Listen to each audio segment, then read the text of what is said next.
Hey, this is Dave with DD Performance Research, and welcome back to the MR2 Squared Project. As you can see, we've got Marwan's car up on the lift here, and we are going to be talking about keeping things cool again, but this time we're going to be talking about the intercooler system specifically. So last episode we talked about the new radiator. Now we're going to talk about the new heat exchanger.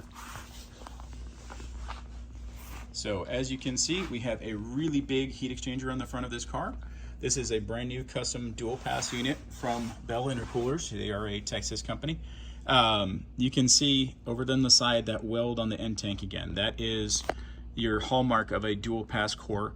And what that dual pass means is the water is going to come in from the side on the bottom here. It's going to come across.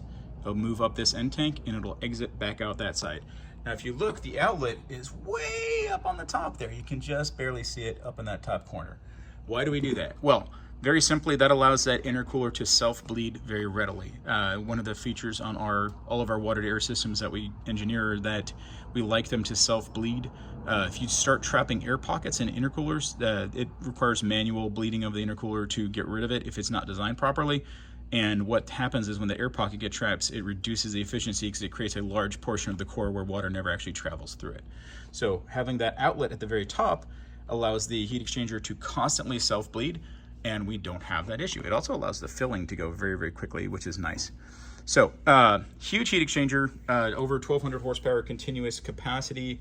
This car will not be testing it. We're doing that again for the high ambient temps that it expects to see in Dubai. The higher the ambient temp is, the less cooling ability it has versus the intake air. So giving it a huge area of surface area, core depth, and that large dual pass gives it the best chance possible to keep that water in the system as close to ambient as possible. So we should be able to avoid any heat soak with this system.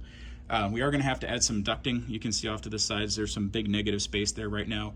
We'll be adding that in the coming weeks, and then we're also going to be adding a grill that goes over the front of it. We're going to have a anodized aluminum hex grill that's going to go in place. The hex grill is going to take a little bit to get here, so we'll probably use a more standard extruded grill just for the design part of it.